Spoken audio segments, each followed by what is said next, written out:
Hoy somos Iglesia cerca de ti. Nos levantamos como cuerpo de Cristo y declaramos que el Señor se glorificará ante esta situación. Ahora te daremos unos tips para que vivas Iglesia cerca de ti y disfrutes de la presencia de Dios. Primero, alaba a Dios. Levanta tus manos y canta alabanzas.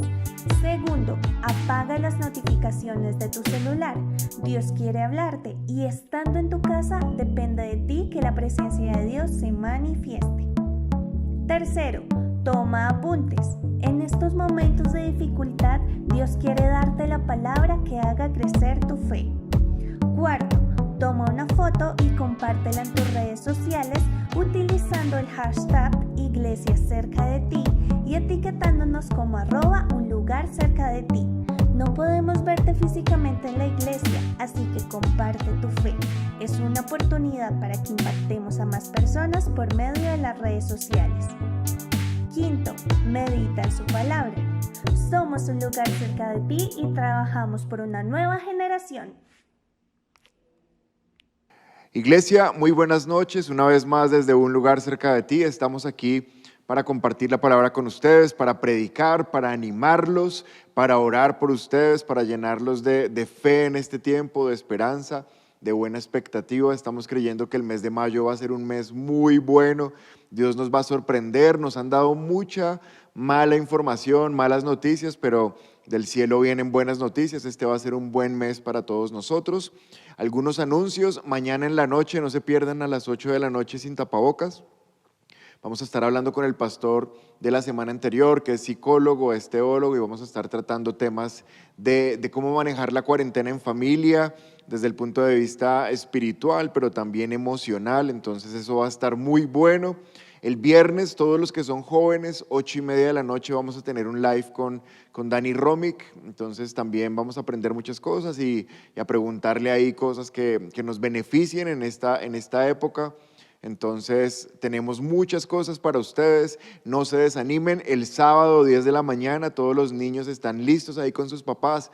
Vamos a estar predicándoles, pero también preparando un postre delicioso. Bueno, muchas cosas para que ustedes estén conectados no solamente con Dios, sino con la iglesia, que nos sintamos cercanos, que nos sintamos motivados, que no nos dejemos desanimar en este tiempo. Hoy vamos a ir a nuestro estudio de Apocalipsis. Quiero poner la primera imagen para hacer un repaso.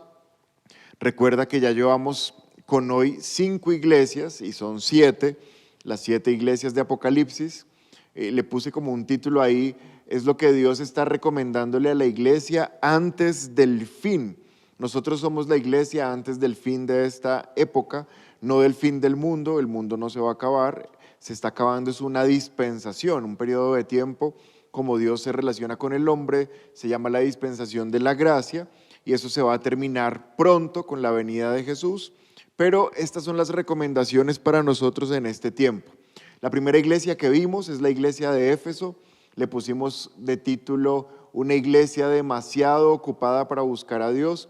Era una iglesia que estaba muy ocupada sirviendo, muy ocupada en sus quehaceres, y se le fue enfriando el amor. ¿Se acuerdan la frase de: tengo contra ti una cosa, que se te ha enfriado el primer amor? Simplemente vuelve a las obras que hacías al principio. Esa fue la recomendación.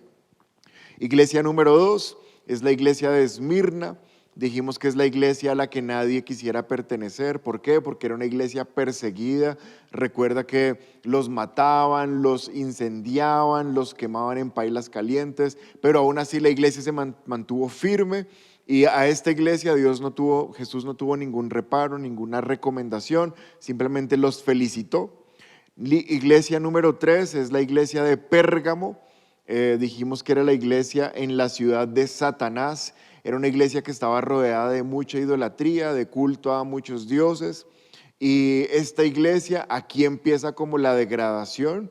Si tú te acuerdas, dice que ellos toleraban personas que practicaban la doctrina de Balaam.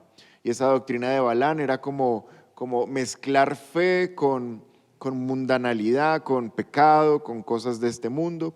Pero después vimos Tiatira hace 8 días. Fue una iglesia que bautizamos, una iglesia tan llena de amor que toleró el pecado.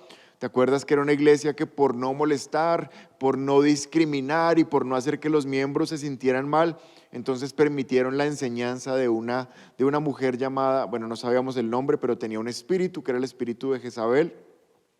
Y esto afectó fuertemente a la iglesia que por amar a las personas no las corregía y permitió que gente estuviera ahí en la iglesia, pero no se sabía si eran cristianos o no.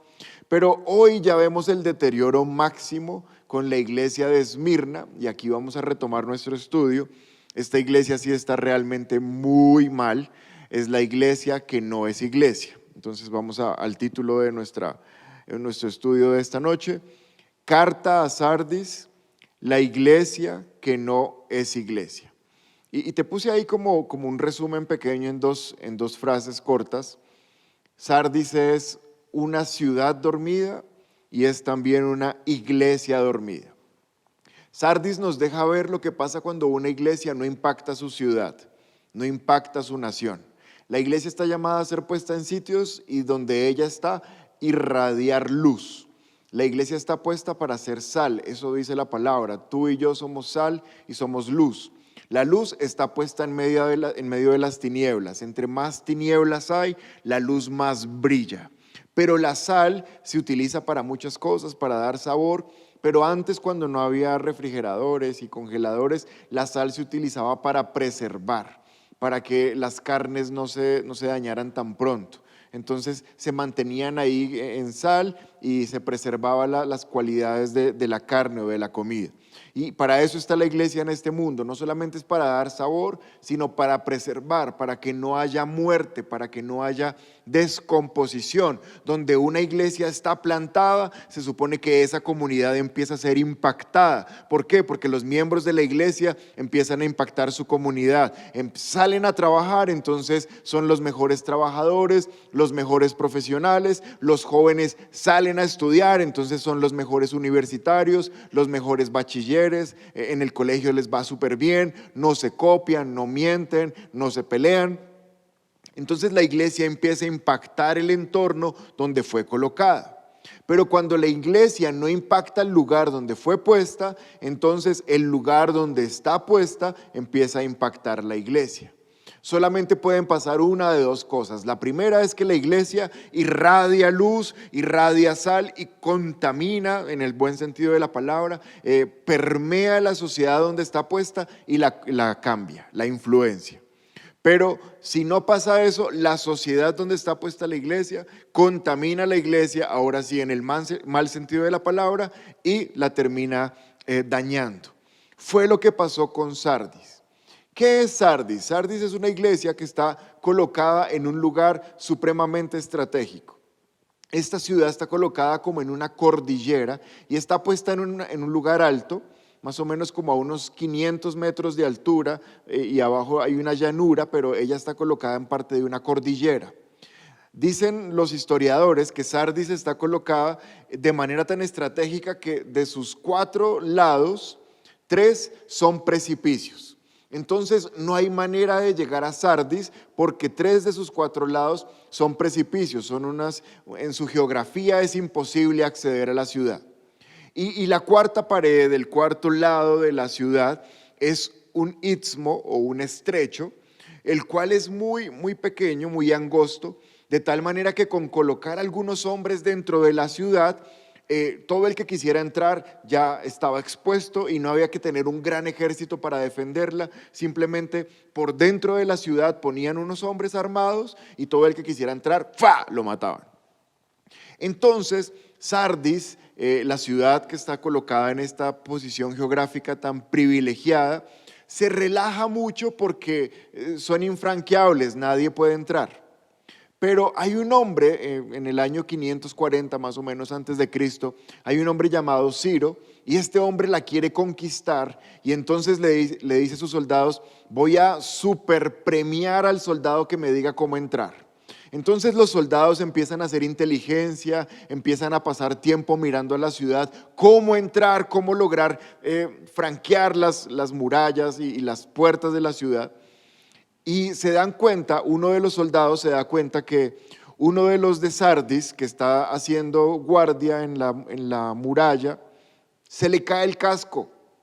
Y el casco cae y empieza a rodar, y el soldado de Ciro, o sea, es un soldado persa, está mirando qué va a hacer el soldado de Sardis porque se le cayó el casco. Pero el soldado de Sardis simplemente baja como por una quebrada que no se ve, baja hasta la parte más abajo, valga la redundancia, recupera el casco y vuelve y sube. Y el soldado persa dice, esta ciudad aparentemente no se puede entrar, pero hay una quebrada que los de adentro conocen, y por ahí se bajó el soldado de Sardis y recuperó su casco y volvió a subir. Es decir, que esta ciudad tenía una hendidura, tenía un lugar que era pequeño, que no era fácil de ver, pero el soldado que estaba haciendo inteligencia, el soldado persa, vio al de Sardis y va y le comenta a su general, a su rey, a su emperador, no sé, el que sea, y le dice, por ese lugar podemos entrar. De tal manera que mientras toda la ciudad está durmiendo, tranquilos porque ellos piensan que están seguros, el ejército persa penetra por esta quebrada, ascienden, escalan, entran a la ciudad, abren las puertas desde adentro y todo el ejército de Ciro puede entrar y conquistan la ciudad. ¿Por qué estoy diciendo que esta iglesia fue contaminada con el estilo de vida de su ciudad? Porque esta ciudad pensaba que estaba tan bien resguardada, que no tenía grietas por donde se les metiera el enemigo, y entonces lo que hicieron fue acostarse a dormir súper tranquilos, súper seguros, pero siempre hay una grieta, siempre hay un lugar por donde Satanás está mirando para penetrar. Y cuando tú estás dormido, Satanás va a aprovechar. Y así como esta ciudad de Sardis estaba dormida, así la iglesia de Sardis también estaba dormida. También estaban pensando que todo estaba bien, que todo estaba súper tranquilo, y por eso entró Satanás y los destruyó. Entonces en el año 540 a.C. los persas entran y toman la ciudad con Ciro. Pero más o menos en el año 200 a.C., ahora ya no son los persas, sino los griegos. Hay uno que se llama Antíoco, y no me vas a creer lo que te voy a decir, yo tampoco lo creí cuando lo leí, pero por la misma quebrada donde se metieron los persas, por la misma quebrada se metieron los griegos. Es decir que los persas también dijeron, no, ese secreto nadie lo va a encontrar, esta ciudad es impenetrable, y por el mismo lugar se metieron los griegos y conquistaron la ciudad. Por eso el Sardis es una iglesia dormida, doblemente dormida, pero no solamente les pasó eso, sino que en el año 17, ahora en el año 17 después de Cristo, vino un terremoto y por tercera vez la ciudad estaba dormida. Y este terremoto acabó no solo con la ciudad, sino con las personas que vivían en la ciudad. 3 veces la historia me habla que Sardis estaba demasiado dormida para poderse proteger de las desgracias y de los enemigos. Y como Sardis, la iglesia de Sardis estaba en una ciudad dormida, la iglesia empezó a adquirir las cualidades de la ciudad donde quedaba, y también era una iglesia que estaba progresivamente durmiendo hasta morir. Entonces vamos a leer cómo se presenta Jesús a esta iglesia. Daré la siguiente. Dice Apocalipsis capítulo 3 verso 1. Escribe al ángel de la iglesia en Sardis. Recuerda que cuando dice el ángel de la iglesia es al pastor de la iglesia. Jesús le está mandando un mensaje a través de Juan para el pastor de la iglesia en Sardis. ¿Quién es el que remite la carta? Dice, el que tiene los 7 espíritus de Dios. Jesús se está presentando a él mismo como el que tiene los 7 espíritus de Dios y el que tiene las 7 estrellas. Esto dice Jesús: yo conozco tus obras, que tienen nombre de que vives, pero estás muerto. Y a mano derecha te puse una foto de la iglesia de Sardis. Mira cómo está de avivada la iglesia de Sardis. Realmente la iglesia de Sardis no es una iglesia, es un cementerio. Porque Jesús les está diciendo, ustedes tienen fama, ustedes tienen nombre de que están vivos, pero están muertos. Y abajo te puse una frase que los describe completamente. Es una iglesia que parece ser, pero no es. Es una iglesia que parece ser iglesia, pero no es. La carta a Sardis es la carta más fuerte de las 7 cartas. Si tú recuerdas en los anteriores, Jesús decía: yo conozco tus obras, que no resistes a los malos, que no resistes la mala doctrina, que no sé qué. O sea, siempre hay como un elogio y después al final dice: pero tengo contra ti una queja. Tengo contra ti que dejaste tu primer amor. Tengo contra ti que toleras a la doctrina de Balaam. Tengo contra ti, pero en Sardis no hay ningún elogio. En Sardis, a los de Sardis no les dice: bueno, ustedes lo están haciendo más o menos bien, solamente corrijan esto. No, en Sardis es una carta súper fuerte. Lo único que les dice es: iglesia, lo que te quiero decir es que tú crees que estás viva, pero en realidad estás muerta. Se acabó la carta. Qué fuerte es pensar que tú estás bien, pero en realidad estás mal. Y vamos a ver primero quién es el que escribe la carta. La palabra dice: el que tiene los 7 espíritus. Dale la siguiente y ya nos devolvemos. ¿Por qué dice que los 7 espíritus? Apocalipsis está lleno de símbolos que representan verdades. Y los números que te encuentras en Apocalipsis también representan no solamente ese número, sino una verdad que está detrás de ese número. Cuando la palabra dice que el que escribe la carta es el que tiene los 7 espíritus, 7 es el número perfecto. O sea, el 7 significa plenitud o estar perfecto, estar completo. Entonces, cuando dice el que tiene los 7 espíritus, realmente lo que significa es el que tiene la plenitud del Espíritu. Porque Cristo tiene la plenitud del Espíritu, porque es el Espíritu de Dios.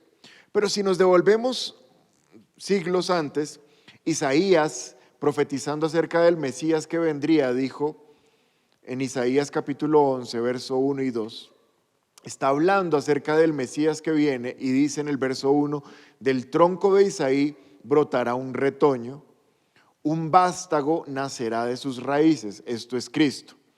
Pero ponle especial atención al verso 2 de Isaías 11. Dice: el Espíritu del Señor reposará sobre él. Número 1, el Espíritu del Señor reposará sobre él. El Espíritu de Dios reposará sobre Jesús. Claro, porque es Dios mismo. Número 1. Pero sigue leyendo: Espíritu de sabiduría. Ese es el número 2. Número 3, Espíritu de entendimiento. 4, Espíritu de consejo.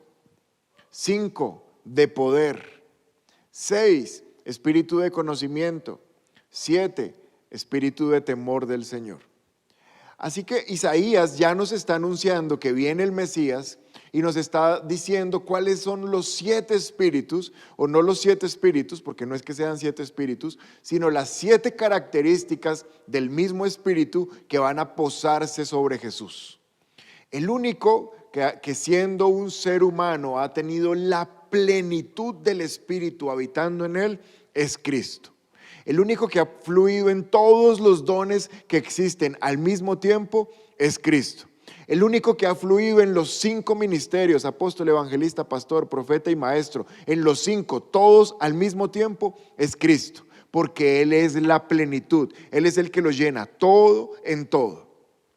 Y Él está diciendo que es el dueño, o que es el que posee ese espíritu. Por eso se presenta, volvamos al anterior, y quiero que tengas en mente cómo se presenta Jesús, porque la manera como se presenta siempre va a ir relacionada a la instrucción o a la queja que tiene de la iglesia. Si tú te acuerdas, la semana anterior Él se presentó como el que tiene ojos de fuego, y también se presentó como el que tiene la espada de doble filo. Y dijimos que Él se presentaba de esa manera porque Él con los ojos de fuego podía llegar hasta lo más profundo del corazón del ser humano, y que la espada finalmente iba a dividir entre los que son y los que no son. Y ese fue el mensaje de la semana anterior a la iglesia de Tiatira. Yo soy el que tengo ojos de fuego y el que tengo la espada en la mano. Pero ahora analicemos cómo se presenta Jesús a la iglesia en esta noche, a la iglesia de Sardis. Dice que Él es el que tiene los 7 espíritus de Dios. Como tú y yo ya entendimos qué significa eso, lo que podemos decir es, te escribe el que tiene la plenitud del Espíritu de Dios. O sea, yo tengo el Espíritu de Dios, lo tengo completo. Y aparte de eso, se presenta diciendo, y el que tiene las 7 estrellas. ¿Qué son las 7 estrellas? Las 7 estrellas son las 7 iglesias. Entonces tú y yo vamos a pensar, pues claro, como son 7 iglesias en Apocalipsis, pues Él es el que tiene las 7 iglesias. No, la interpretación es incorrecta. Vuelve a recordar lo que te acabo de enseñar. El número 7 significa completo. Entonces lo que Jesús está diciendo es, yo soy el que tengo toda la iglesia en mi mano, porque la iglesia es mía, porque la iglesia es mi esposa, porque la iglesia es mi cuerpo, porque la iglesia no puede ser iglesia si yo no soy el Señor de la iglesia. Pero la iglesia tampoco puede ser iglesia, y aquí enfoca tu atención. Yo sé que entender Apocalipsis no es fácil, pero estoy tratando de hacerlo lo más sencillo que se puede. Jesús lo que está diciendo es, número 1, yo soy el que tengo la iglesia, pero número 2, no existe iglesia. Vamos en casa di, no existe iglesia. No lo dijiste, ahora sí quiero que lo digas. No existe iglesia, eso, muy bien, sin el Espíritu Santo. No existe la iglesia sin el Espíritu Santo.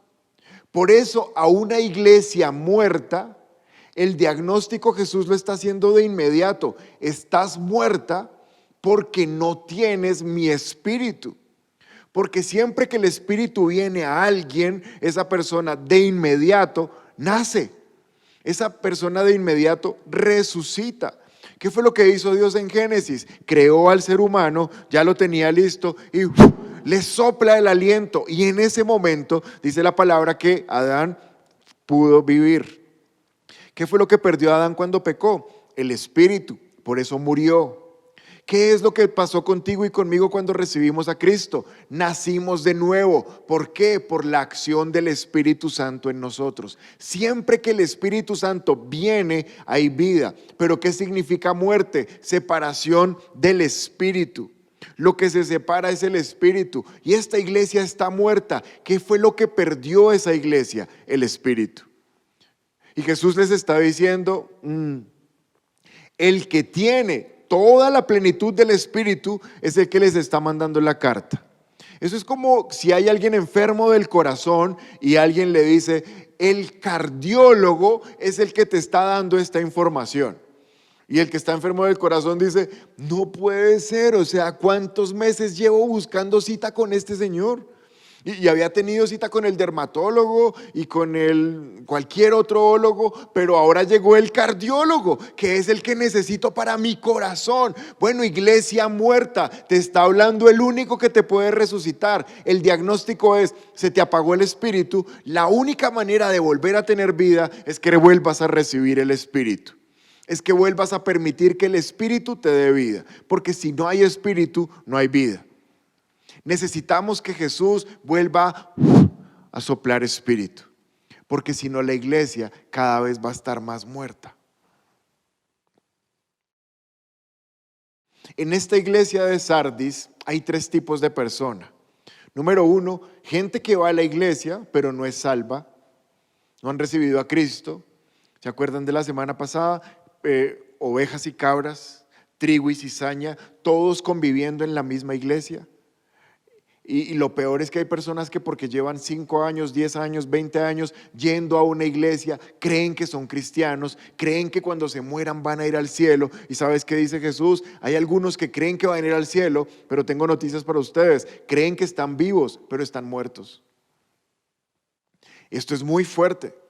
Esto nadie lo quisiera escuchar. Esto es un diagnóstico severo. Pero este es el momento de recibir el diagnóstico. Es mejor que hoy, antes de morir, antes de partir, Jesús nos diga, tú tenías nombre de que estabas vivo, pero en realidad estabas muerto. Porque en Sardis, número 1, había gente que creía que estaba viva, pero estaba muerta. Número 2, habían cristianos, pero demasiado carnales. Es decir, creían en Cristo, pero sus acciones se parecían al mundo. Y número 3, había un remanente, un grupo pequeño, que sí estaba firme con Jesús, y más adelante vamos a ver cómo Él se expresa de ese remanente. Dale el 2 adelante, por favor. Miren lo que dice la palabra. Isaías 29:13 dice: así que el Señor dice. ¿Quién lo dice? El que tiene los 7 espíritus, el que es perfecto, el que lo conoce todo. Esto dice el Señor: este pueblo dice que me pertenece. ¿Quién dice que le pertenece? El pueblo. Me honra con sus labios, pero su corazón está lejos de mí, y la adoración que me dirige no es más que reglas humanas aprendidas de memoria. Y la adoración que me dirige no es más que reglas humanas aprendidas de memoria. Es por eso que esta iglesia pensaban que estaban vivos, pero realmente estaban muertos. Hay otra versión que dice: tienes fama, o sea, la gente que te conoce cree que tú estás vivo, crees que esta iglesia está viva, cree que ese cristiano está vivo, tienes fama, pero en realidad estás muerto. Y yo asociaba esto, no sé si has visto como noticias de escándalos de médicos que dicen, se murió una persona y se dieron cuenta que este médico había dicho que era cirujano plástico, pero ahora que lo investigaron no era cirujano y estaba haciendo cirugías de algo que él decía que era, pero realmente no era. Y cuando tú escuchas esas noticias como que te indignas y dices, pero ¿cómo se le ocurrió decir que él podía hacer eso si realmente no era? Bueno, es exactamente lo mismo que estaba diciendo de la iglesia de Sardis. Ellos decían que eran iglesia, pero realmente no eran. Pero hacían cosas que hace la iglesia. Hacían cosas que hacen los cristianos. Yo quisiera que miraras la pantalla de tu dispositivo un momento. Hacer cosas que hace un cristiano no significa ser cristiano. Tener un lenguaje cristiano no significa ser cristiano. Ir a una iglesia cristiana, cantar canciones cristianas, escuchar sermones cristianos, no significa que eres cristiano. Que eres cristiano significa que el Espíritu por dentro nació de nuevo por la acción del Espíritu Santo de Dios. Eso es ser cristiano. Pero cuando no hay relación con Dios, pasa lo que está diciendo Isaías. ¿Puedes volverlo a poner? La adoración que me dirigen no es más que reglas humanas. Nota el contraste que está diciendo Isaías. Este pueblo dice que me pertenece, o sea, ellos dicen que son cristianos, ellos dicen que aman a Dios, pero su corazón está lejos. ¿Qué hay en el corazón? El espíritu. Y si el corazón está lejos es porque el corazón no tiene la vida que el espíritu da. Entonces, ¿qué hacen para que sus conciencias estén tranquilas? Solamente dirigen adoración basado en reglas humanas aprendidas de memoria. Esto es demasiado fuerte. Yo oro para que el Espíritu Santo te ayude a comprender lo que te voy a decir. Cuando una persona solamente está enfocada en qué puedo y qué no puedo hacer, en esta iglesia qué dejan hacer, en esta iglesia sí dejan tomar trago o no dejan tomar trago, en esta iglesia sí dejan tener novio o no dejan tener novio, en esta iglesia sí dejan ir a fiestas o aquí no dejan ir a fiestas, aún con cosas aparentemente cristianas, en esta iglesia sí me dejan ir a ese seminario bíblico o no me dejan ir a ese seminario, en esta iglesia sí nos dejan ayunar o aquí no, en esta iglesia sí tienen danzarines o aquí en esta iglesia no hay danzarines. ¿Cómo es esta iglesia? ¿Qué dejan hacer y qué no dejan hacer? Yo te quiero decir, ten cuidado, porque cuando una persona solamente está queriendo saber lo que puede y no puede hacer, se está llenando de reglas humanas, pero su corazón puede estar lejos de Dios.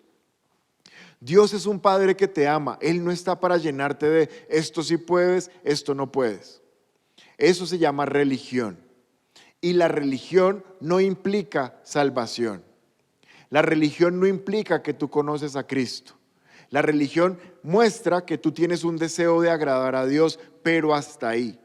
Lo que Jesús quiere no es un deseo de agradarle, lo que Jesús quiere es una comunión cercana, o sea, ser partners, ser amigos, pasar tiempo juntos. Y cuando tú pasas tiempo con Cristo, cuando tú pasas tiempo en la palabra, cuando tú permites que el Espíritu Santo venga a tu vida, mira, no le tienes que preguntar a nadie lo que puedes o lo que no puedes hacer, porque el Espíritu Santo, que es el ayudador, la palabra lo llama paracleto, uno que está al lado de otro para ayudarlo. El Espíritu Santo, como está contigo todo el tiempo, Él es el que te dice, haz eso o no lo hagas. Rara vez, o sea, tiene que ser una cosa súper sobrenatural. Rara vez tienes que, oye, ¿tú qué opinas? Y no te estoy desestimando, no te estoy desanimando para que busques a tu pastor o a tu líder. Si tú crees que lo necesitas, dale. Pero cuando tú tienes una comunión con el Espíritu Santo, mira, el Espíritu Santo te dice, es por aquí, es por allá, haz esto, no hagas eso, llama, cuelga, escribe, salte de ese chat. Él te lo dice todo. Porque no necesitamos normas humanas, necesitamos es un corazón cerca de Dios. ¿Sabes por qué murió Sardis? Porque practicaban todas las reglas que les habían dicho, súper juiciosos. Inicio de reunión, 8 de la mañana, a las 8 de la mañana todos ahí en reunión. 4 canciones, en 2 nos movemos, en 2 alzamos las manos. 4 canciones, en 2 nos movemos, en 2 alzamos las manos. 40 minutos de prédica, todos sentados muy juiciosos. Cuando el pastor diga amén, todos repetimos amén. Nos levantamos y cerramos los ojos. La ofrenda, ofrendamos.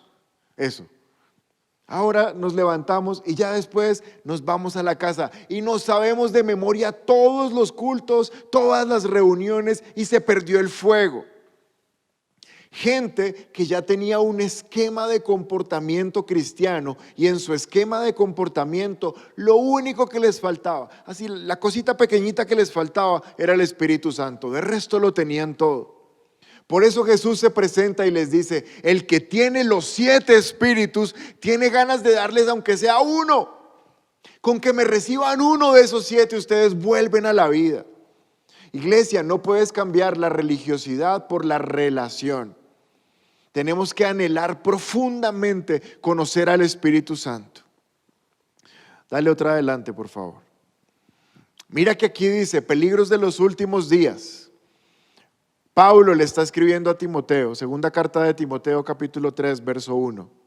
Timoteo, es bueno que sepas, esta prédica de esta noche que te estoy compartiendo, es bueno que la sepas, que en los últimos días habrán tiempos muy difíciles. Verso 2, pues la gente solo tendrá amor por sí misma y por su dinero. Serán fanfarrones, orgullosos, se burlarán de Dios, serán desobedientes a los padres y malagradecidos.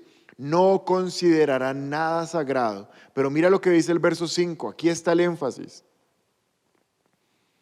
Mira el verso 5. Actuarán como religiosos. De hecho, ¿sabes qué? Hace rato no lo hacemos. Lee conmigo en tu casa la voz de 3. 1, 2, 3. Actuarán como religiosos, pero rechazarán el único poder capaz de hacerlos obedientes a Dios. Yo quiero que lo vuelvas a leer. Actuarán como religiosos, pero rechazarán el único poder capaz de hacerlos obedientes a Dios. Si notas lo que te estoy diciendo, es gente que actúa como religiosos. Actúan, o sea, se hacen los buenos, se hacen los santos, no rompen un plato, actúan como religiosos, pero rechazan, resisten, repelen, sacan de sus vidas el único poder que es capaz de ayudarles a ser obedientes a Dios. ¿Sabes cómo se llama ese único poder? Se llama el poder del Espíritu Santo de Dios. Hay 2 estilos de vida y ambos ya se sabe en qué desembocan. Esto es como un río. Tú ya sabes este río para dónde va y en dónde desemboca. Hay 2 estilos de vida de la gente que va a una iglesia. No los voy a llamar cristianos. Hay 2 estilos de vida de gente que va a una iglesia. El primero se llama religión. Y aquí dice, actuarán como religiosos. Es actuar. Y tú estás actuando y dentro de tu actuación, ¿qué necesita un actor para poder actuar bien? El libreto. Entonces pides el libreto. En esta iglesia, ¿cuál es el libreto? ¿Esta iglesia es de las que tocan Hillsong o esta iglesia es de las que tocan Marcos Witt? ¿Cómo es el libreto de esta iglesia? ¿Cómo es el libreto de esta iglesia? ¿El pastor predica en corbata o predica en tenis? ¿Cómo es el libreto de esta iglesia? ¿Cómo es el libreto de los jóvenes de esta iglesia? ¿Cómo es el libreto del seminario o de los módulos del discipulado de esta iglesia? No, cuando alguien me pregunta, ¿qué dejan hacer en esta iglesia? Yo ya estoy prevenido con esa persona. Ese es el primer estilo. ¿Qué puedo hacer? ¿Cómo puedo actuar? Y yo no te estoy ofendiendo, yo simplemente te estoy mostrando eso a dónde va. ¿Sabes a dónde va a terminar ese río? Jesús dijo, ese río va a terminar en una iglesia que se llama cementerio, porque no sirve para nada que te demos un libreto. Tarde o temprano se te va a olvidar el libreto. Pero hay otro río, otro camino que ya sabemos dónde desemboca. Y Jesús dice, ese camino se llama el poder de los 7 espíritus, el poder del Espíritu Santo, el poder de nacer de nuevo, el poder donde tú dices, Señor, me cansé del libreto, necesito el fuego del Espíritu Santo. Y cuando el fuego me pegue, va a hacer de mí una persona nueva. Y como soy nuevo, no me interesa preguntar qué hacer o qué no hacer, porque como soy nuevo, lo que sabía hacer, ya no lo sé hacer, ya no lo quiero hacer, ya no me interesa hacerlo. Ahora lo que quiero hacer es lo nuevo, lo que la palabra de Dios cada día me está diciendo que debo hacer, porque soy nuevo. Y ese camino desemboca en fuego, desemboca en vida. Este otro camino desemboca en muerte. Y la palabra de Dios dice, pongo al cielo como testigo que hay 2 caminos delante de ti. Hay uno que se llama el camino de la vida, otro que se llama el camino de la muerte. Escoge el de la vida para que vivas. Y esta noche te quiero decir, escoge el camino de la vida, escoge el camino del Espíritu para que puedas vivir. ¿Qué cosas matan una iglesia? ¿Por qué se muere una iglesia? Siguiente. ¿Y por qué no solamente se muere una iglesia, sino se mueren los cristianos? Pues porque la iglesia está conformada de cristianos. Aquí te puse 4 cosas que matan iglesias y matan cristianos. Número 1. Gálatas capítulo 1, verso 6 dice, me asombra que tan pronto se hayan alejado ustedes del que los llamó por gracia para seguir un evangelio diferente. No que haya otro evangelio, sino que hay algunos que los perturban. Ahí faltó una frasecita, pero bueno, no importa. Primera causa por la cual una iglesia muere, primera causa por la cual un cristiano se muere, ¿sabes? Se llama pervertir la verdad. Hay solo un evangelio, deja que me vean y ya volvemos. Hay solo un evangelio. ¿Sabes cómo se llama ese evangelio? El evangelio del arrepentimiento. Ese es el único evangelio que existe. ¿Qué significa el evangelio del arrepentimiento? Que tú sabes que vas mal y te arrepientes. Y como te arrepientes, la palabra arrepentimiento significa cambio de mentalidad, cambio de manera de ver la vida. No es posible estar en una iglesia recibiendo el evangelio de Cristo y siendo el mismo, porque eso no es evangelio. Eso es perder el tiempo. Eso es darle contentillo a nuestra mente. Sí, tú vas a la iglesia, tú ya estás haciendo lo mejor, Dios te va a bendecir. No, el evangelio se puede resumir en una sola palabra. Esa palabra se llama arrepentimiento. Dice la palabra que hay un hombre que se llama Juan el Bautista, primo de Jesús, está enviado para abrirle camino a Jesús. Y él no dice, muchachos, ya viene el Mesías. El Mesías está a punto de aparecer, nos va a súper bendecir. Uy, ahora sí nuestras empresas van a prosperar. Y ahora sí nuestros matrimonios se van a mejorar. Y ahora sí nuestros hijos se van a volver juiciosos. Y ahora sí nos van a subir el sueldo. Y ahora sí todos vamos a ser felices. No, eso no es el evangelio. Juan dice, arrepiéntanse, víboras.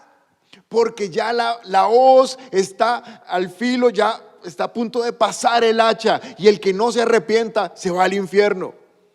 ¿Qué evangelio tan aburrido? Que a uno le prediquen que se tiene que arrepentir. Es más chévere el otro, ¿me entiendes? Es más chévere el Señor nos bendice, el Señor nos cuida, el Señor nos guarda, el Señor nos prospera. Sí, esos todos son los resultados de vivir en Cristo. Pero el evangelio es uno: arrepentimiento, cambio de mente. Lo que pensaba, no lo pienso más. Romanos capítulo 12, verso 2, permito que haya una renovación de mi mente. No me acomodo a este mundo. ¿Te acuerdas de las señales de los últimos tiempos que acabamos de leer? Timoteo, es bueno que sepas que en los últimos días la gente solamente va a amarse a ellos mismos y a su dinero. Eso es estos días. Y tristemente, como pastor, tengo que decir que esa gente también estamos metidos en la iglesia, amadores de nosotros mismos, que nosotros estemos bien y de nuestro dinero. Pero qué peligroso amar el dinero y no amar a Cristo, porque su palabra dice que yo no puedo amar a Dios y a las riquezas, porque amaré uno y aborreceré el otro. O amo a Cristo o amo las riquezas. Arrepentimiento. ¿Sabes por qué se muere una iglesia? Porque pervierte el evangelio. ¿Sabes por qué se muere un cristiano? Porque pervierte el evangelio. Ay, sí, es que desde que soy cristiano toda la vida me va mejor, todos somos más felices. Pues ese no es el evangelio. Jesús dijo: en este mundo tendrán aflicciones. Jesús dijo: nadie puede ser mi discípulo si no toma la cruz y me sigue. Así que evangelio es sacrificio, evangelio es arrepentimiento, evangelio es cambio. Ahora, no te voy a decir que solamente eso es evangelio. Dios nos super requete contrabendice, pero debe haber un arrepentimiento genuino, porque su palabra dice: por los frutos los conoceréis. Nadie puede tomar cosas malas de algo, cosas buenas de algo malo. De algo malo solo sale lo malo. Y la iglesia en Sardis estaba ahí como: no, hermanos, sí, reunámonos, el Señor es nuestro pastor, sí, tenemos nuestras mañas y todavía le rendimos culto a otros ídolos, pero Dios es bueno, tenemos un Dios súper amoroso. Sí, Dios es amor, pero es fuego que consume. Entonces necesitamos arrepentimiento, no podemos pervertir el evangelio para que los que nos escuchan se sientan cómodos. La iglesia no está para que la gente se sienta cómoda. De hecho, entre más incómoda esté, mejor. Cuando tú vas estás sentado en una silla y te estás incómodo, a cada rato estás como: es que esta silla, la incomodidad produce movimiento. Pero cuando estás sentado en una silla que es demasiado cómoda, ¿sabes qué produce la comodidad? Sueño. ¿Sabes por qué se les metieron 2 veces a la iglesia de Sardis, a la ciudad de Sardis, y los destruyeron? ¿Sabes por qué ese terremoto los cogió desprevenidos y los destruyó? Porque estaban muy cómodos, porque estaban dormidos. Y te voy a corroborar a través de la palabra que Jesús lo que les está diciendo es: ustedes son unos cristianos dormilones.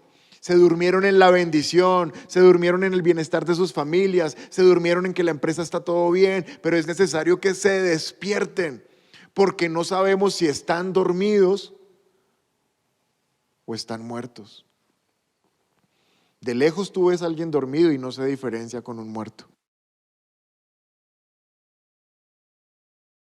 De hecho, hay gente que por quedarse dormida se ha muerto. Se durmieron manejando y se estrellaron. Se durmieron mal acomodados y se desnucaron. Y de lejos un dormido y un muerto se ven iguales. Y Jesús está diciendo: esta iglesia estaba tan dormida que terminó muerta, porque lo primero que hicieron fue pervertir el evangelio. Dale para ver la segunda. ¿Qué más hace que una iglesia se muera o que un cristiano se muera? Gálatas 1:10. ¿Busco acaso el favor de la gente o el favor de Dios? ¿Trato de agradar a la gente? Porque si todavía buscara agradar a la gente, no sería siervo de Cristo. Uy, este versículo es demasiado fuerte. Si todavía quiero agradar a la gente, no soy siervo de Cristo. ¿Sabes? Una iglesia muere y un cristiano muere cuando, a pesar de tener fe, quiere seguir agradando a la gente. Quiere seguir agradando a los amigos para que los amigos no lo discriminen porque se volvió cristiano. Entonces es cristiano, pero no, sigamos en las mismas reuniones, con el mismo vocabulario, con las mismas actitudes de mi grupo de amigos, porque pues para que no me saquen del grupo. ¿No es preferible que te saquen de ese grupo a que te saquen de la vida eterna? Esta gente estaba muerta porque no quería desagradar su entorno.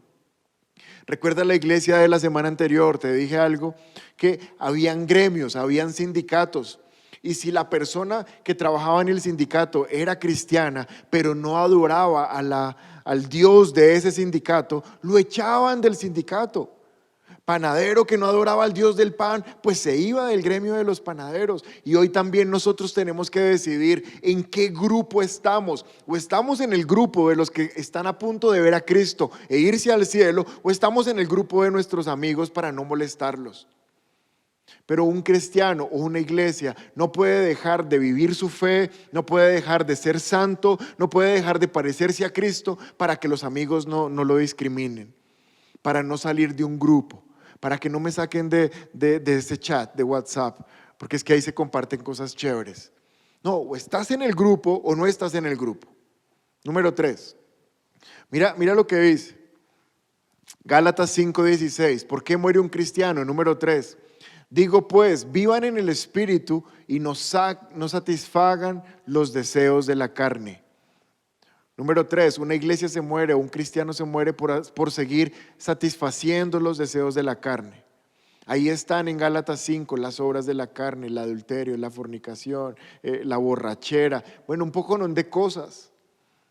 Si tú estás viviendo todavía como antes de Cristo, si tú todavía necesitas los mismos placeres de antes, si tú todavía necesitas las mismas páginas inmorales de antes, si tú todavía vienes a la iglesia pero necesitas tener relaciones indebidas porque es que la carne te pide, bueno, esta es una buena noche para preguntarte si eres o no eres. Porque puedes decir que eres, pero Jesús dice, ustedes tienen fama de que son, pero la mala noticia es que al final no son. Y el problema no es ser o no ser, el problema es que los que no son pues se quedan y los que son se van. Esto es un asunto de vida o de muerte. Los que sí son van a la gloria de Dios, los que no son van a tierra caliente, al infierno. Entonces no puedes seguir satisfaciendo los deseos de la carne me pide, es que necesito sentir. Si necesitas sentir, aquí dice que seas lleno del Espíritu Santo. Y cuando tú estés lleno del Espíritu Santo, no vas a necesitar satisfacer los deseos de la carne. Número 4, ¿por qué se muere un cristiano? ¿Por qué se muere una iglesia? Dice Romanos 8:2, y porque ustedes pertenecen a Él, el poder del Espíritu que da vida los ha libertado del poder del pecado que lleva a la muerte. Mira qué espectáculo este versículo. Y como ustedes pertenecen a Él, ¿a quién? A Cristo. El poder del Espíritu Santo que da vida, ¿te acuerdas por qué la iglesia murió? Porque se fue el Espíritu. Porque donde está el Espíritu hay vida. El poder del Espíritu que da vida los ha libertado del poder del pecado que lleva a la muerte. Entonces la cuarta razón por qué una iglesia se muere o porque un cristiano se muere es porque saca el Espíritu de su vida. Si tú sacas al Espíritu, vas a tener tú solito que enfrentar este mundo y este mundo es muy pesado, te va a pasar por encima. Si tú no andas con el paracleto, con el ayudador, con el que está al lado tuyo para ayudarte, sino que tú dices, no tengo tiempo para hablar con él, no tengo tiempo para orar, no tengo tiempo para leer la palabra, pero yo solito voy a ser un buen cristiano, es cuestión de horas que estés consumido en tu pecado otra vez. Y tratando de hacer obras para poder agradar a un Dios al cual no puedes agradar, porque sin el Espíritu Santo, no te ofendas, pero si no tienes el Espíritu de Dios, eres desagradable. Somos desagradables si no es por causa de que el Espíritu Santo nos da vida. Pero me encontré esto, dale la siguiente, un decálogo, 10 cosas para matar una iglesia. Ya te dije las doctrinales, ya te dije las cosas más profundas, la palabra, el Espíritu, la santidad, tus amistades. Pero mira estas otras, ¿cómo se mata una iglesia? Y esto no lo escribí yo, pero me gustó, por eso lo traje. Número 1, cuando los jóvenes no se comprometen con Dios. Si los jóvenes no se comprometen con Dios, están matando su iglesia. ¿Por qué? Porque los que ya estamos más viejitos, ya estamos saliendo, estamos pasando, o sea, se nos está pasando la moda. Pero si los jóvenes no se comprometen, ¿quién va a seguir con el legado? ¿A quién se le puede pasar la posta? ¿A quién se le van a entregar las responsabilidades? Son los jóvenes los que ya deben estar apersonándose de la iglesia. Son los presentes predicadores, son los presentes pastores, son la gente que necesita recibir la encomienda y la unción.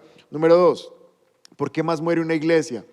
Cuando los adultos no comparten su experiencia. Cuando la gente no da testimonio de lo que Cristo ha hecho en sus vidas, cuando no le dice a las personas, mira, mi matrimonio estaba mal y desde que Cristo llegó, ahora estamos bien, pusimos nuestra casa sobre la roca y estamos felices. Cuando la gente no testifica de lo que Cristo hace en sus vidas, la iglesia está muriendo. Número 3, cuando no asistes y cuando vas de mal humor. Si quieres no las quites porque voy a ir más rápido. Cuando no vas a la iglesia, pues haces que la iglesia muera. Cada vez que nos reunimos hay un poder, hay una unción especial, se llama unción corporal, unción sobre el cuerpo de Cristo. Pero si tú no vas o si vas de mala gana, estás matando tu iglesia. Quedó mal numerada. Número 4, cuando no quieres servir y en vez de servir te sientas a criticar, estás asesinando la iglesia. Dios te entregó dones, talentos, carismas, habilidades para que las pongas a su servicio. Pero seguro que la persona que no sirve critica. Mire cómo hacen eso, yo lo haría mejor. Hazlo mejor, te invitamos a servir. Número 5, si asistes, te sientas cerca de la puerta y no cantas. Esto sí que mata a una iglesia. Cuando hay otros adorando y hay gente que no está adorando, por ahí se fuga la adoración. Además, su mala actitud es contagiosa. Su frialdad es contagiosa. Estás asesinando la iglesia. Número 6, cuando no ofrendas. Pues si no ofrendas la matas, porque la palabra dice que nuestros diezmos y ofrendas son necesarios para que la obra siga. Número 7, cuando no animas a otros. Y de eso estuvimos hablando el domingo, ¿no? Es una orden de la iglesia primitiva. Animémonos unos a otros. Exhortación, consuelo, ánimo y motivación. Número 8, si te gusta el sermón, te quedas callado, pero cuando no te gusta el sermón, ahí sí le cuentas a todos. No es al revés, cuando te gusta el sermón, le cuentas a todos, y cuando no te gusta, pues te callas. Pero lo haces al revés, estás matando tu iglesia. Número 9, cuando exaltas las fallas del pastor, pues no es porque sea el pastor, pero tú matas la iglesia. Es mejor que ores por los pastores, no que los critiques. Tu crítica puede que no cambie nada, pero tu oración puede que cambie mucho. Y número 10, del decálogo para matar una iglesia, cuando no haces nada para invitar a otras personas a la iglesia. La estás matando, la iglesia vive porque muchas personas nuevas están llegando. Siguiente. Entonces vamos a ver la advertencia de Jesús a la iglesia de Sardes. Apocalipsis 3, verso 2 dice, despierta. Mira, despierta. ¿Por qué les dice despierta? Porque es una iglesia que está dormida. ¿Dormida en qué? Dormida en su religiosidad, dormida en sus acciones de culto tradicionales, dormida en sus normas morales, pero sin el Espíritu. Despierta, fortalece lo poco que te queda. ¡Wow! Esto tiene que ver con un versículo que la palabra de Dios dice que Jesús no apaga el pabilo que está humeando. Si quieres vuelve aquí un segundo. Si has tenido una vela, cuando tú la apagas, el pabilo, que es la parte que está encendida, queda humeando. Ahí ya no hay fuego, ya solo queda el humo. Pero Jesús y Dios es tan bueno que cuando alguien está humeando, es decir, ya está a punto de consumirse completamente, Él no lo apaga. Él no termina de apagar el fuego. Lo que Jesús quiere es encender el fuego. Mira que pabilo es fuego, pabilo es luz, pabilo es Espíritu Santo. Y aquí les está diciendo, despierta, fortalece lo poco que te queda. ¿Qué es lo poco que les queda? Si alguien esta noche me está escuchando, si alguien buscó esta prédica por internet y se quedó hasta este momento, ya después de 50 minutos de prédica, si tú aún me estás oyendo, es porque allá dentro de ti algo queda. Hay algo que todavía que te queda, ¿sabes? El consejo es fortalece eso que te queda, fortalece ese fuego que se ha venido consumiendo, se está extinguiendo, pero hoy lo podemos fortalecer, vamos a volverlo a encender. Tú no tienes por qué quedar completamente apagado, te puedes encender nuevamente, porque hasta lo que queda está a punto de morir. Veo que tus acciones no cumplen con los requisitos de mi Dios. No estás siendo testimonio, no estás siendo sal, no estás siendo santo, no estás cambiando de vocabulario, no estás cambiando de amistades, no estás haciendo los ajustes. Verso 3. Vuelve a lo que escuchaste y creíste al principio. ¿Qué fue lo que creíste al principio? Que Jesús es el Señor y es nuestro Salvador. Eso se llama evangelio. Eso se llama arrepentimiento. Y reténlo con firmeza. Mira lo que dice después. Arrepiéntete. Arrepiéntete y regresa a mí. ¿Qué es lo que se está llevando a estas personas? La falta de arrepentimiento.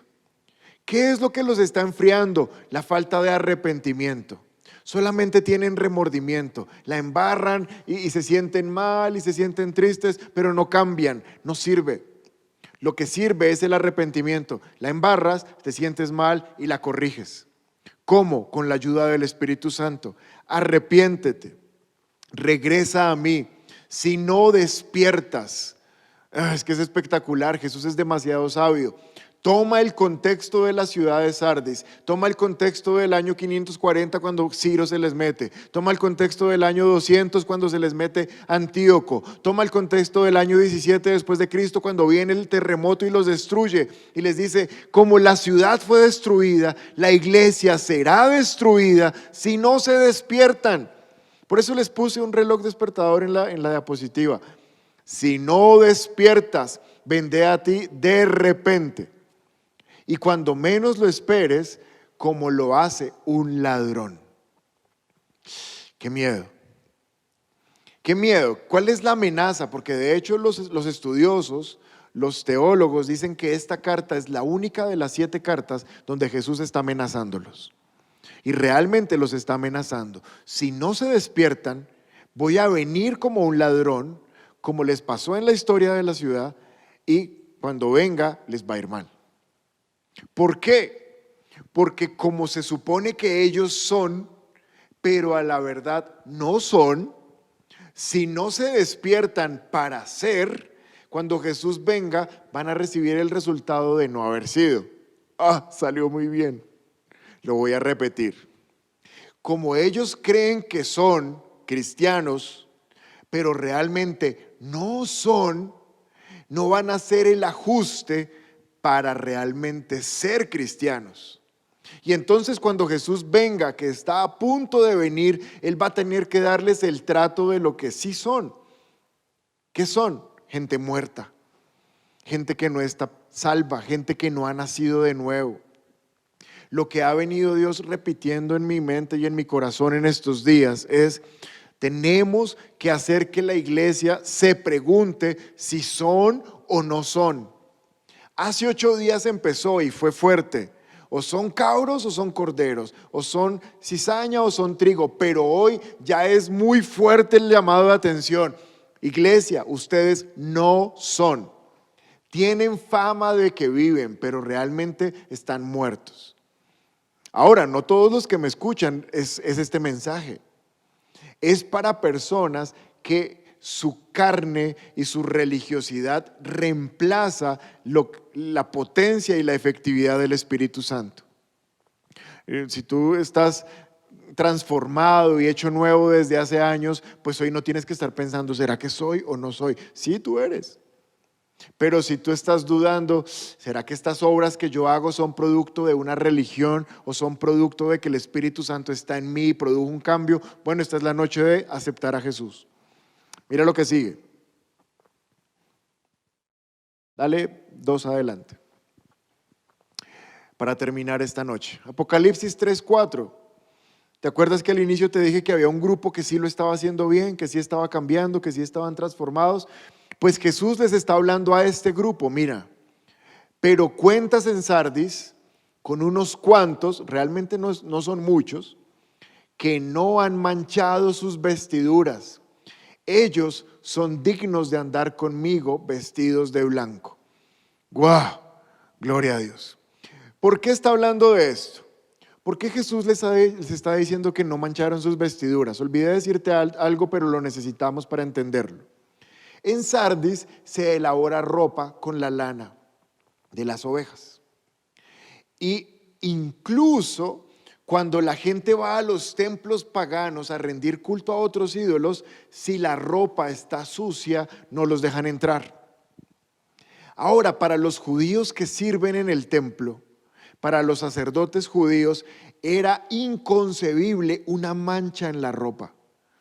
O sea, si ese día antes de ir a predicar uno se comió una hamburguesa y ¡pah!, se le chorrió de salsa de tomate, ese día ni se le fuera a ocurrir aparecerse a predicar, porque no lo dejaban. Tanto para los judíos como para los que rendían culto a otros dioses, la ropa tenía que estar limpia.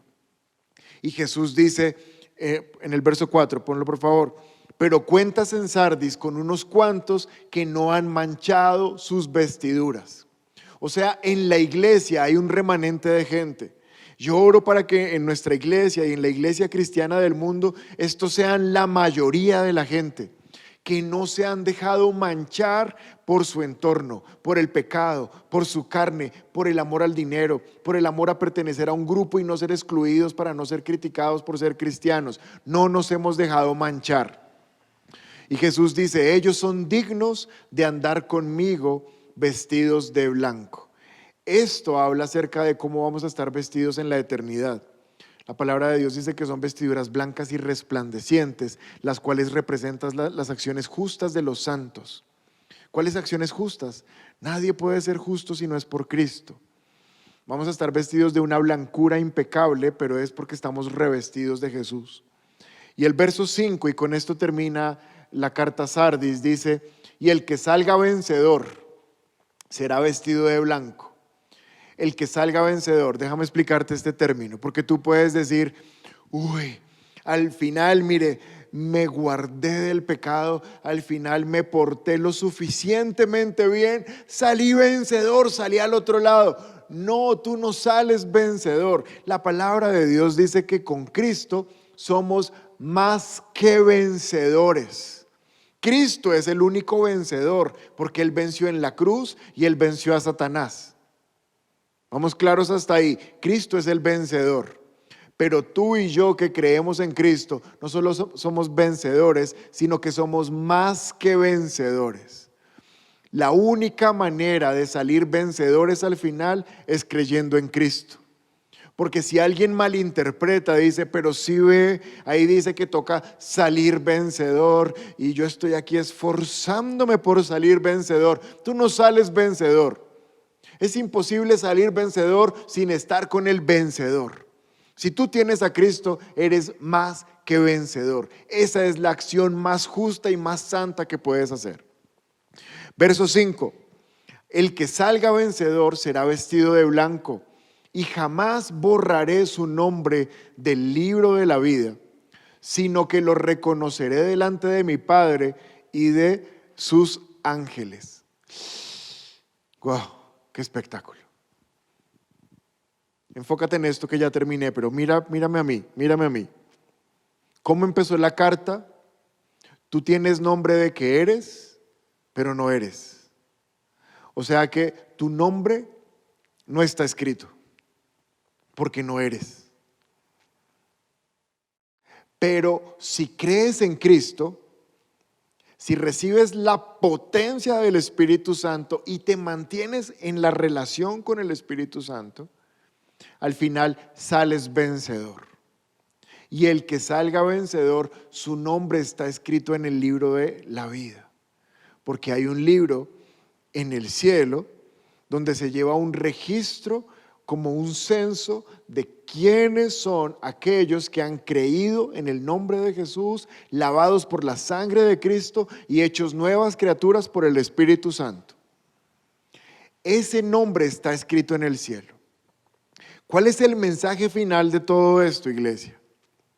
Es muy peligroso pensar que por mis obras externas, mi religiosidad, mi nombre está escrito en ese libro y que al final, cuando pasen el censo, no sé si te ha pasado alguna vez, pero que pasan, miran una lista y dicen, no, usted en este libro no está, en esta lista no está. Y uno, pero ¿cómo así? Yo debo estar ahí. Eso es un error, usted no sabe quién soy yo. No, usted no está. Qué miedo Qué susto que en el libro de la vida, en el libro donde está el censo de todos los que fueron lavados por la sangre de Cristo, no esté nuestro nombre. Pues yo esta noche quiero asegurarme que mi nombre está en ese libro. No importa si he sido cristiano hace 15 años, estoy hablando de mí como Oscar Herrera, no importa. Yo esta noche quiero asegurarme que ese nombre quede escrito en ese libro. Yo esta noche quiero asegurarme que el Espíritu Santo viene a mi vida y me hace ser un verdadero cristiano. Yo esta noche quiero arrepentirme de todo corazón si he querido agradar a Dios por obras.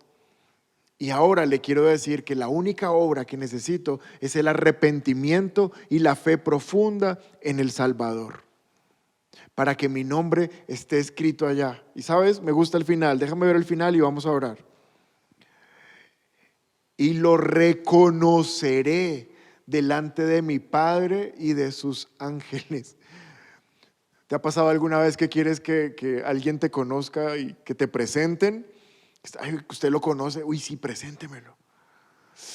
¿Te imaginas a Jesús diciéndole al Padre, mira, te lo presento, este es tu Hijo? Estando en el momento histórico de la humanidad de más maldad, de más miedo, de más crisis, te reconoció. Porque su palabra dice que el que reconoce a Jesús aquí, Él nos reconocerá allá. Pero el que lo niega aquí, Él nos negará allá. Y no sientas condenación si a veces te preguntan, ¿eres cristiano? Y tú, no. O sea, sí he ido a la iglesia a veces, pero no, o sea, así como fanático y eso, no. No tengas pena o miedo si lo has negado, eso no significa. Está hablando acerca de si no lo has negado en tu convicción y en tu relación con el Padre. En la medida que vamos madurando, ya después cada vez menos nos importa que nos señalen como cristiano, como pastor, como lo que sea. Eso ya no importa. Si lo has negado delante de tus amigos, dale, arrepiéntete y no pasa nada. Pero lo que importa es que tengas convicción en tu corazón que Él es tu Salvador y que no vas a poder ir a la vida eterna si no es por Cristo. Cuando esa convicción venga, ya ni siquiera te va a importar que te digan cristiano, pandereto, aleluya, lo que sea. Eres un hijo de Dios y tu nombre está escrito en el libro de la vida. Vamos, cierra tus ojos ahí por un momento. Yo quiero que esta noche todos tengamos certeza y que no se diga de nosotros, tenías nombre de que eras, pero al final no eras. Esta noche yo quiero que esta prédica termine con la certeza de que todos los que me oyeron o me van a oír después, tenemos certeza de que somos y seguiremos siendo. Padre, en el nombre de Jesús nos presentamos delante de tu presencia. Hoy queremos quitar toda obra de la religión, toda obra donde queremos agradarte, pero de manera humana, con nuestra mente, con nuestro propio esfuerzo.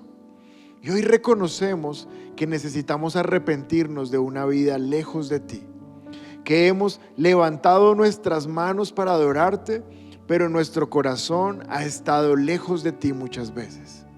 Hoy reconocemos que hemos torcido la Escritura, que a veces queremos hacer que ella diga cosas que no dice. Hoy reconocemos que hemos negado nuestra fe, que a veces nos da vergüenza confirmar nuestra fe. Hoy reconocemos que hemos querido vivir vidas lejos del Espíritu Santo.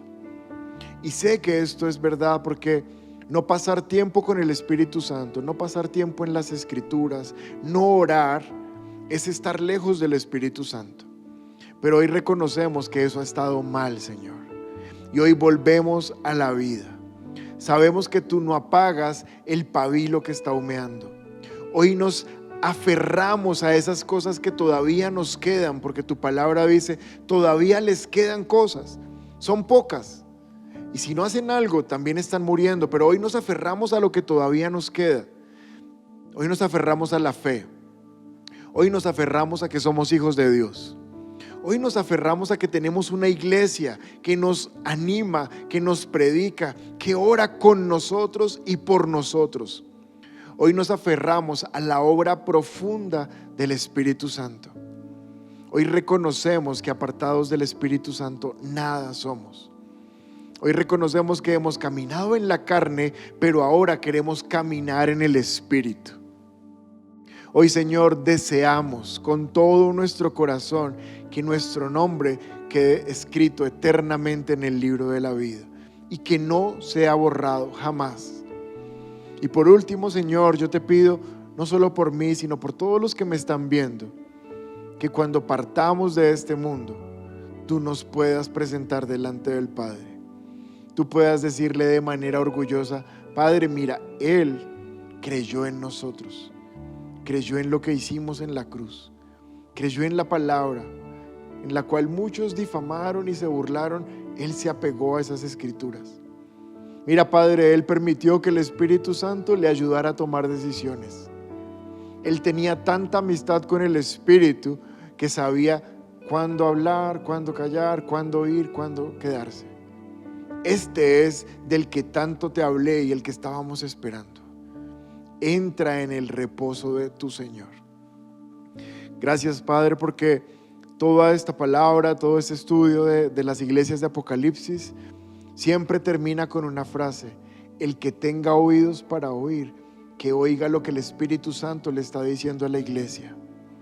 No cierres tu corazón, no cierres tu oído espiritual. No te molestes con la palabra, no te molestes ni te sientas atacado. Esto no es ataque, esto no es castigo, esto no es regaño.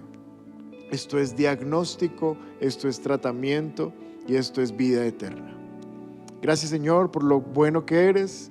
Entregamos nuestro descanso esta noche y lo que queda de semana y lo que queda de mes en el nombre poderoso de Jesús.